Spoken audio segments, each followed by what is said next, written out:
Manchester United's next manager decision be made sooner than we think? Could he arrive sooner than we think? Zerbi is on that list and he could be sacked by Marseille. Apparently he wants to leave Marseille. We're going to talk about what that might mean and why there is maybe some red flags around that in regards to Manchester United. We will talk about the latest on the manager front. I also want to talk about Sekou Kone's move to Lausanne, agreed on loan. That is pretty much a done deal. Ben Jacobs went on the United stand today, said a lot of interesting things about the midfield and the kind of midfielders that United are targeting and why we want to. And we've got updates on Elliot Anderson and Baleba. There's a feeling that United have pretty much done the groundwork for Baleba. He said, yes, that deal's going to be done. We're going to talk about the latest on that and more links to left back Nathaniel Brown. There was actually quite a lot spoke about today, and I'll probably cover a few stories tomorrow, but I just thought I'd pick out the most relevant stories that have come out today in regards to Manchester United to put into my 10-minute roundup video. But there is also talk that, United might move for a midfielder late in the window. There's talk about that I might cover tomorrow, and also plans, to potentially replace Dorgu. We'll probably talk about my live stream tomorrow.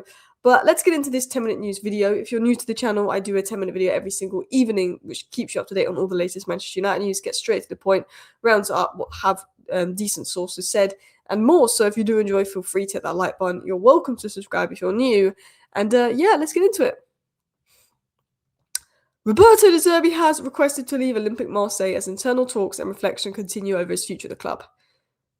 Marseille knocked out the Champions League because Benfica goalkeeper scored, a fantastic goal versus Real Madrid in the last kick of the game. So Marseille are out of the Champions League. Now, I think he's doing a good job at Marseille. I think to sack him because they got knocked out of the Champions League would be crazy. But De Zerbi himself apparently is fuming as requested to go. Roberto De Zerbi is in serious danger of being sacked after Marseille's elimination from the UCL. Discussions underway between all parties to finalise a decision. Now, De Zerbi's also had some links to Man United today that we're going to get into in a second. But there is some red flags around De Zerbi. I like De Zerbi. I think he's a good manager. But as soon as things don't go his way, he's not the kind of guy you want to work with. Like, he almost got sacked from Marseille last year because he had a big falling out with the players. And I think he actually missed a few days of training to calm down. And I can't remember what happened. I'd have to relook it up. But he had a big falling out with a lot of the Marseille players. I remember he called out Greenwood specifically. And he's one of those managers that has a bit of a reactionary personality. And I wonder if he would clash working with Ineos and clash working with the players.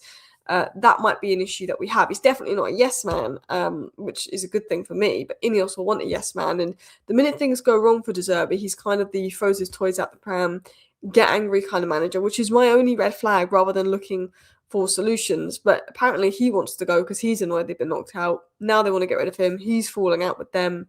Kind of rumours. Who knows? There was rumours he was going to be sacked a year ago when he had a big falling out with people at Marseille, and then they resolved that. So we will see what happens. I do think he's a good manager. I do think he could do a good job at United, but there is those red flags around like his personality. But, Man United might see that as a green flag. And Ben Jacobs was asked about De Zerbi and Thomas Tuchel and managers on the United Stand YouTube channel today. And make sure you go check out the full video because Ben Jacobs went into depth about a lot of things. But this is one of the things that Ben Jacobs said in that video. Tuchel and De Zerbi for me are head coaches, not managers, so they fit with so they could fit within Man United's model. We also know from Fabrizio Romano, by the way, that De Zerbi and Tuchel are two managers that Ineos want. We couldn't get them in 2024. De Zerbi wanted more money. Tuchel wanted a break from coaching.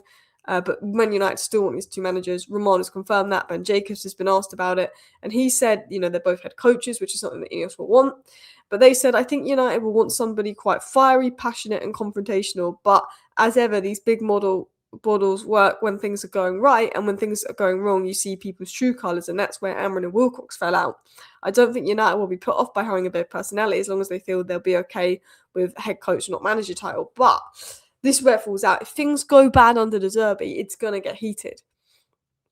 De Zerbi's okay with the head coach role, but De Zerbi wants this, this, and this, and this. If he doesn't get that, he's not going to be happy about it. And I like that as a fan because he will call out Ineos and he will call out what's good and what's not good enough. But I just feel like, could it be, if you bring in De Zerbi, could it just be more tension, more falling out with the board and manager, more money spent, another manager sat because they don't go on? Like, I think De Zerbi will call out the board, which I'm all for, but long term, I think it could get explosive. But he is a manager that United like. Now let's talk about the news on Sekou Kone. Now, it has been reported for the last few weeks that he's been training with Lausanne, and now that move is set to go through. Sekou Kone is set to leave Manchester United on loan to FC Lausanne Sport for the rest of the season. Kone has been training with his new teammates for several days while awaiting for administrative formalities to be completed. So the deal is agreed with Kone to leave on loan. The deal is done. Lausanne are in the Conference League as well. Obviously, they play in the Swiss League. I mean, I'd rather Kone have gone to the Championship. I think the one downside with Ineos owning Lausanne is that I think we're going to loan players to Nice and Lausanne, which, I don't mind loaning players to Nice and Lausanne, but I almost feel like we shouldn't loan him to Lausanne because Lausanne is a club owned by Nice. We should be loaning him to the club that we think he would thrive best at, and that could have been a club in the Championship. That said, I think a loan would be good for Kone. With not many games, he's not going to get many minutes. I think he's a very talented player, so I think him going on loan will be good for him. There's Conference League. I think he will get opportunities to play a lot of football, and I wish him the best. He had a bit of a setback this season. It was felt he was going to make his debut this season, but he had that eye socket injury, and I think a loan is a smart move for him. So let's talk about what Man United are planning to do in midfield in the transfer window, because one of the other interesting things Ben Jacob mentioned was the two midfield profiles we're looking at. Manchester United are targeting two midfield profiles. First, a clearly defined number 6 who is disciplined, positionally rigid and defensively reliable. And secondly, an energetic box-to-box midfielder capable of operating as an 8 without the need for significant goal contributions. Together, they're intended to form the engine room of the team. Love this. For me, Baleba and Anderson are more of a 6, but Anderson and Baleba can play as 8. Wharton's probably more of an 8. I think we need a top-level number 6, so like a Baleba Anderson, a top-level number 8, a Wharton, and then I think we need a third midfielder, which could be a prospect, which could be a Bouadi, a 30 million type player. I think that third player needs to be a prospect that could play 6. I think we need 2 top midfielders and a third one as a prospect for depth, ideally 6 depth, because I think Agata goes, Casemiro goes. So you bring in Baleba and you bring in a backup number 6 like a João Gomez or even a prospect to go behind Baleba.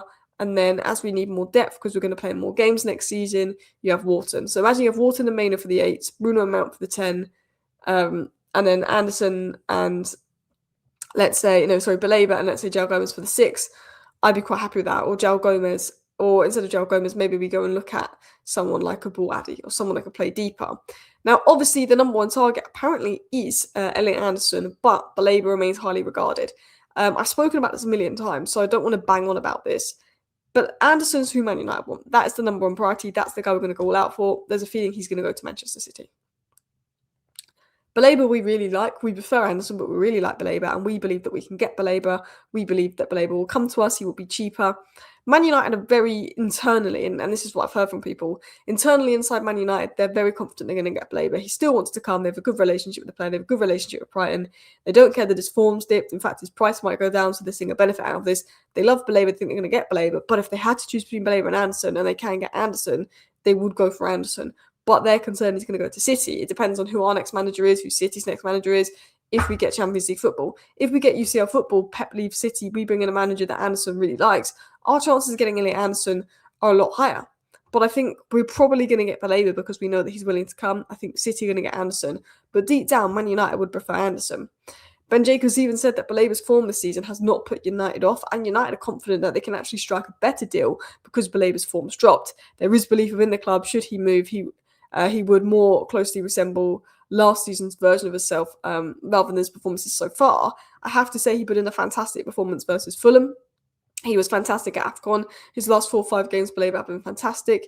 United believe that they could get Baleba back into form. AFCON's done him wonders. Last game was fantastic. I like Baleba. Anderson's still my number 1 priority. If we can't get Anderson, I'd go all out for Baleba.